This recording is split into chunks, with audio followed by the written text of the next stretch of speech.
Hello guys, welcome back to my channel. आज हम लोग करेंगे एग्रीकल्चर पार्ट 3 कैश क्रॉप 1। तो चलिए शुरू करते हैं। अब हम बात कर रहे हैं कैश क्रॉप्स की। ये क्रॉप्स खाने के लिए नहीं बल्कि मार्केट में बेचने के लिए उगाई जाती है। कैश क्रॉप्स का मेन यूज़ होता है इंडस्ट्री में रॉ मटेरियल के फॉर्म में। इनसे डायरेक्टली पैसा कमाया जाता है, इसलिए इन्हें कैश क्रॉप कहते हैं। मेन कैश क्रॉप्स में आते हैं sugar cane, cotton, jute, oil seeds. तो चलिए एक एक करके इन क्रॉप्स को डिटेल में समझते हैं।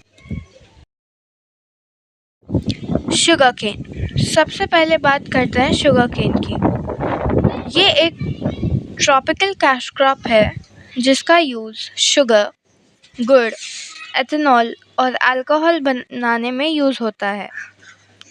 Favourable conditions: temperature 21 degree Celsius से 27 डिग्री सेल्सियस तक चाहिए। रेनफॉल 75 टू 100 सेंटीमीटर, लेकिन इरिगेशन भी यूज़ होता है। सॉइल, लोमी मिट्टी बेस्ट होती है। टाइम 10 से 12 महीने तक क्रॉप्स रेडी होने में लगते हैं। Top sugar cane producing states: Uttar Pradesh, India का सबसे बड़ा sugar cane producer. Maharashtra, Karnataka, Tamil Nadu. India दुनिया का सेकेंड लार्जेस्ट प्रोड्यूसर है शुगर केन का। ब्राज़ील पहले नंबर पर आता है। शुगर केन फार्मिंग से रूरल एम्प्लॉयमेंट भी मिलता है और शुगर इंडस्ट्री को रॉ मटेरियल भी। कॉटन, अब बात कर रहे हैं कॉटन की, जो मेनली टेक्सटाइल इंडस्ट्री का बेस है। कॉटन से हम क्लोथ्स, थ्रेड्स, बेडशीट और टेक्सटाइल बनाते हैं। Favourable condition for cotton: temperature 21 degree Celsius to 30 degree Celsius. Rainfall 50 to 80 centimetre. Soil, black soil, जिसे रीगर सॉइल भी कहा जाता है। ये सॉइल वाटर को होल्ड करती है, जो कॉटन के लिए बेस्ट है। सनलाइट, कॉटन को ज़्यादा सनलाइट चाहिए होती है। Top cotton producing state: Maharashtra, Gujarat, Punjab, Andhra Pradesh. India दुनिया का एक मेजर कॉटन प्रोड्यूसर है और कॉटन एक्सपोर्ट भी करता है। जूट, अब बारी है जूट की, जिसे हम गोल्डन फाइबर भी कहते हैं। जूट का यूज़ होता है इको फ्रेंडली प्रोडक्ट्स जैसे बैग्स, रोप्स, मैट्स, कारपेट और गनी बैग्स में। Favourable condition for jute: temperature 24 degree Celsius to 35 degree Celsius. Rainfall 150 centimetre या उससे ज़्यादा रेनफॉल चाहिए। सॉइल, एलुवियल सॉइल, ये सॉफ्ट और न्यूट्रिएंट रिच होती है। वाटर, स्टैंडिंग वाटर भी टॉलरेट कर सकता है। टॉप जूट प्रोड्यूसिंग स्टेट्स हैं वेस्ट बंगाल, इंडिया का सबसे बड़ा जूट प्रोड्यूसर। बिहार और Assam. Jute mainly eastern India में ग्रो करता है और इसका एक्सपोर्ट भी होता है साउथ एशियन और यूरोपियन कंट्रीज़ में। Oil seeds, last in this part हम बात करते हैं ऑयल सीड्स की, जो इंडिया के किचन और इंडस्ट्रीज़ दोनों में यूज़ होते हैं। ऑयल सीड्स का यूज़ होता है कुकिंग ऑयल बनाने में, जैसे mustard oil, groundnut oil, sunflower oil. Cosmetics, soaps और बायोफ्यूल बनाने में भी इनका यूज़ होता है। मेजर कॉटन सीड क्रॉप्स हैं groundnut, mustard, soybean, sunflower. Favourable condition: temperature 20 degree Celsius to 30 degree Celsius. Rainfall 60 to 80 centimetre. Soil, sandy loam soil, well drained and fertile. Top producing states हैं Gujarat groundnut के लिए, Rajasthan mustard के लिए और Madhya Pradesh soybean के लिए। Oil seeds की demand high होती है, इसलिए ये कैश क्रॉप इकोनॉमिकली भी बहुत इम्पॉर्टेंट है। तो अब चलिए हम सभी cash crops sugar cane, cotton, jute और ऑयल सीड्स का डिस्कशन का एक डिटेल्ड और थॉटफुल कंक्लूजन बनाते हैं। First, economic importance of cash crop. Cash crop सिर्फ एक किसान के लिए पैसा कमाने की जरिया नहीं होती, बल्कि पूरी इंडियन इकोनॉमी के लिए ग्रोथ इंजन जैसा काम करती है। शुगर केन से हम शुगर, जैगरी, इथेनॉल और इवन बायोफ्यूल तक बनाते हैं। इससे शुगर माइल्स, अल्कोहल इंडस्ट्रीज और ट्रांसपोर्ट फ्यूल सेक्टर में एम्प्लॉयमेंट मिलता है। कॉटन का यूज़ कपड़े बनाने में होता है।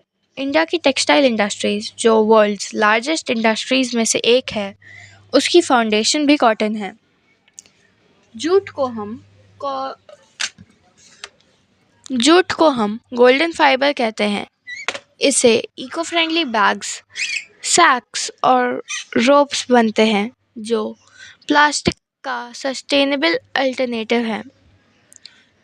ऑयल सीड्स जैसे मस्टर्ड, सोयाबीन, सनफ्लावर का यूज़ सिर्फ कुकिंग के लिए नहीं, बल्कि सोप, पेंट्स, बायोडीजल और कॉस्मेटिक बनाने में होता है।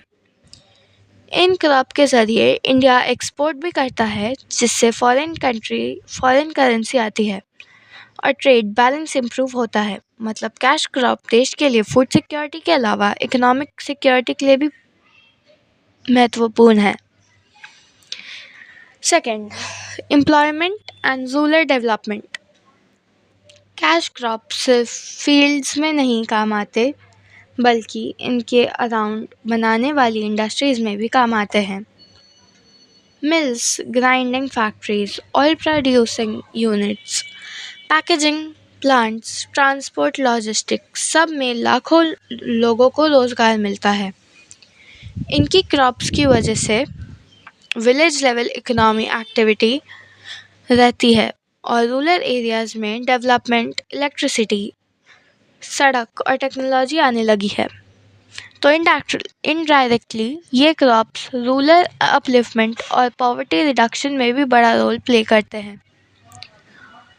Third, challenges faced by farmers. लेकिन रियलिटी में भी ये कैश क्रॉप्स उगाने में फार्मर्स को बहुत प्रॉब्लम्स फेस करनी पड़ती है, जैसे climate dependency, market price, storage and transport issues, pesticides और डिजीजेस। तो फार्मिंग प्रॉफिटेबल होने के बावजूद रिस्क भी हाई है। Future scope and sustainable solution. अगर इंडिया को कैश क्रॉप्स का फुल पोटेंशियल यूज़ करना है तो कुछ इंपॉर्टेंट स्टेप्स लेने होंगे। Modern techniques, government support, farmer education और सस्टेनेबल फार्मिंग। ऐसे स्टेप से ना सिर्फ प्रोडक्शन बढ़ेगा, बल्कि लॉन्ग टर्म सस्टेनेबिलिटी भी इंश्योर होगी। फाइनल थॉट, तो फाइनल कंक्लूजन ये है कि cash crops are not just crops, they are powerful tools for economic transformation. अगर हम इन्हें स्मार्टली ग्रो करें, प्रॉपरली मैनेज करें और प्रोटेक्ट करें प्रोटीन्स को, तो ये क्रॉप्स इंडिया के एग्रीकल्चर सेक्टर के लिए सेल्फ रिलायंस, एक्सपोर्ट ओरिएंटेड और ग्लोबली कम्पिटिटिव बना सकते हैं। ये क्रॉप्स देश के हर कोने में इनकम, एम्प्लॉयमेंट और इंडस्ट्रियल ग्रोथ से लेकर आ सकते हैं। और सबसे इम्पॉर्टेंट बात, इन क्रॉप से हम ट्रेडिशनल फार्मिंग से निकलकर एक मॉडर्न और फ्यूचरिस्टिक एग्रीकल्चर सिस्टम का बढ़ सकते हैं। सोचने वाली बात यह है, अगर एक कॉटन का बीज इतना बड़ा कपड़ा इंडस्ट्री क्रिएट कर सकता है, तो सोचिए एक स्मार्ट फार्मर क्या कुछ नहीं कर सकता। अगर आपको मेरी वीडियो अच्छी लगी हो तो लाइक, शेयर और सब्सक्राइब करें और बेल आइकन को भी प्रेस करें। Thank you so much for watching. Bye.